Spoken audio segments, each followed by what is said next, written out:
Se fjalën zoti Braçë që është antar. Jo, ju informova ju, antar unë, antar... Jo, jeni antar zëvendësues. Ja, po sepse ndërkohë ka ai antari për hershëm fjalën, më përpara se sa ju. Kjo, po natyrisht e kishte kërkuar zoti Braçë dhe e ka përpara.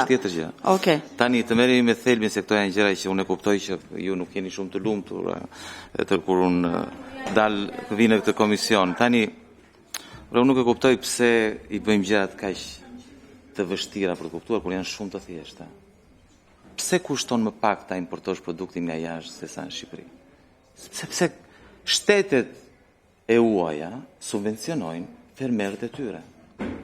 U japin para. Për çdo kilogram të prodhuar, ju japin para. Është shumë e thjeshtë. Kjo është arsyeja. Çfarë tani diskutojmë jo të VSH-ja? U japin para apo jo më thënë? Ja, u japin para se kanë fajin ato. Ato kanë fajet të tjera për atë punë, jam i bindur unë se pjesë administratës, nuk e them unë, e thot Departamenti Amerikan i Shtetit, që administrata është e zhytur në korrupsion. Por në këtë rast, nuk kanë faj ato, nëse çmimi nga jashtë është më i ulët. Faji është, sepse vin nga fakti, buron nga fakti, që ato pak para që kemi, ato pak para që ka shteti shqiptar, një pjesë e mirë vidhen. Nëse tuneli Llogaras nuk do ishte ndërtuar, nuk do kishim harxuar 170 milion, 190 milion euro, po do kishim harxuar 140 milion euro, do kishim 50 milion euro. 50 milion euro që mund t'ja jepni fermerëve, me që ju jeni kaq të shqetësuar për fermerët, dhe vini duart në kokë dhe i kërkoni llogari atyre. Çfarë do bëjnë ato? Marrin llogari, i bëjnë, ato janë numrat. Çfarë ti bësh?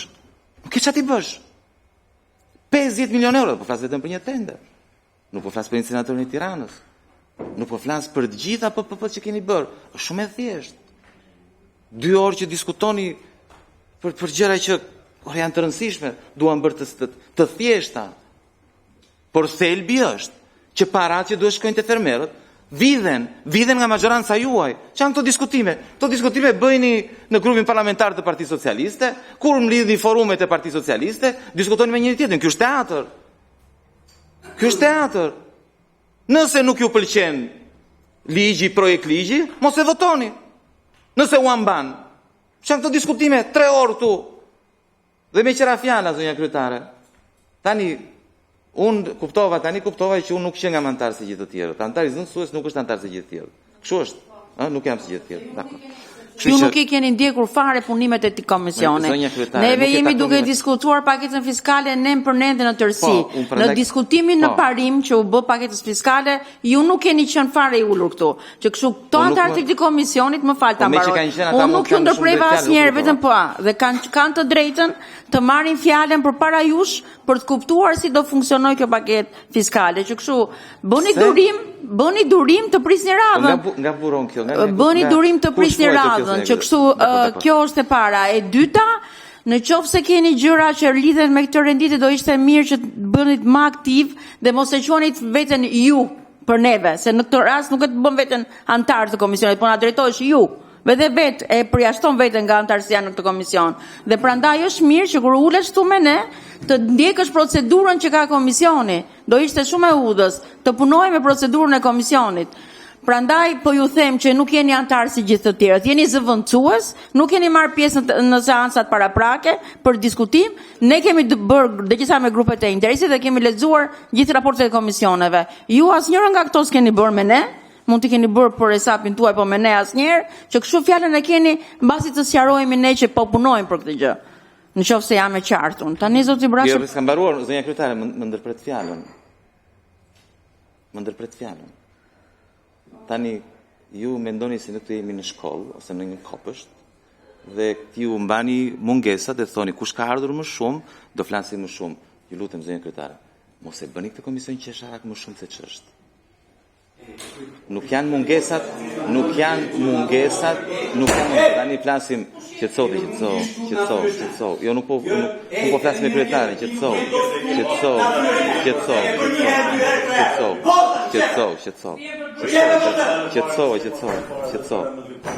Atë 5 minuta pushim. Ti jep jepet mundësi fermerëve të cilët nuk janë të regjistruar në TVSH, sepse pragjet TVSH-s janë të ndryshme sipas vendeve, dhe që TVSH-n të cilën ata e kanë paguar në blerje për inputet për funksion të aktivitetit të tyre, të kenë mundësi nëpërmjet kësaj skeme që tu kompensohet. Prandaj dhe quhet skema e kompensimit të fermerit. Për sa i përket normës, norma e kompensimit nuk ka përcaktim detyrues në direktiv, por është e lidhur me normën e TVSH-s të inputeve. Kur flasim për skemën e kompensimit të fermerit, është një opcion të cilën ne ja ju ofrojmë vetëm fermerëve në mënyrë që të lehtësohen nga kostot të TVSH-s për blerjen e inputeve. Për këtë arsye, inputet bujqësore ne kemi me normë të reduktuar 10% dhe është prezantuar këtu në 10%. Subjektet të cilët, fermerët të cilët janë të regjistruar kanë NIPT të lëshuar nga QKB-ja, zhvillojnë aktivitet ekonomik, janë subjekte të TVSH-s, pra kanë mundësi nëpërmjet TVSH-s të shkarkojnë këtë TVSH, të kreditojnë TVSH në blerje, kuptohet që nuk janë pjesë e kësaj skeme. Tani, edhe një herë e nderuar zonjë, mos ngatroni skemën e kompensimit të fermerëve për TVSH-n e paguar për prodhimin e tyre, pra të inputeve bujqësore, dhe më lejoni që t'ju them që ne nuk kemi TVSH flet 10% për inputet bujqësore. Sepse ne kemi edhe 20% TVSH për naftën, që është një input bujqësor. Ne kemi TVSH 20% edhe për energjinë elektrike që përdoret sot për në sera, dhe është po prap input bujqësor sepse përdoret atje brenda, etj me radhë. Kemi TVSH 20% edhe për gazin, për serat që janë me ngrohje me gaz e kështu me radhë. Pra ne nuk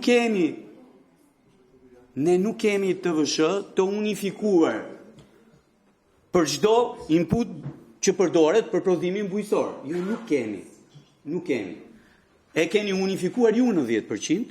Okej, shumë mirë keni bërë, kompensoni. Biles keni bërë një gjë më të mirë që nuk kompensoni vlerën e faturave të inputeve bujqësore. Dhe kjo do ishte një gjë akoma më e mirë, pse se do fuste në kushtet e formalizimit të gjitha inputet bujqësore, por e keni quar tek xhiro ke vlera e faturës shumë mirë, se do çoni pak më shumë lek. Por ama, keni atë kufizimin këtu ke skema e kompensimit, keni kufizimin e fortë për cilin foli zoti Bos dhe për cilin fola unë. Po nxirrni jashtë tregjet që sot ekzistojnë, tregje publike që sot ekzistojnë në territorin e Shqipërisë. Po i nxirrni jashtë. Po nxirrni jashtë kompensimit prodhuesin që kërkon të shes vetë produktin e tij. Në këto tregje të ligjëruara që janë në të gjithë Shqipërinë. Ndërkohë që pjesa tjetër për të cilën po flasim, prej vitit 2018 është tjetër gjë. Shumë mirë që jep kompensim ti fermerit, por më rregullon TVSH-n mua grumbulluesin. Më rregullon mua TVSH-n. Sepse s'kam asnjë interes të blej brenda vendit. A e kuptoni që ka sot përpunues që po shkojnë po e marrin karrotën jo në Divjak, po e marrin në Turqi, se është më lirë se sa në Divjak? E kuptoni këtë gjë? Bashkë me transportin brenda, bashkë me doganën e paguar, bashkë me TVSH-n e paguar në doganë. Të gjitha bashkë. Është më lirë se sa ta blesh në Divjak karrotën. Pra janë dy gjëra komplet të ndryshme, të cilat nuk duhen ngatëruar, sepse kjo ngatres në harkun e 5 viteve, ka sjellë këtë pasojë që ne kemi sot. Ka që thjesht është gjëja. Dhe do ju lutesha shumë, kur ja spjegoni dhe udhëheqësve tuaj, ma dëgjoj pak lutem drejtoresh, kur ja spjegoni këtë gjë dhe udhëheqësve tuaj, do ju lutesha shumë të mos t'i ngatroni kompensimin me normën e tatimit mbi vlerën e shtuar në transakcione brenda vendit. Mos i ngatroni më, se ndodh pastaj që shkon në Shkodër dhe të çohet tjetri atje përballë dhe të thot po atë pse se bën. Dakor? Ja ky është problemi. Faleminderit.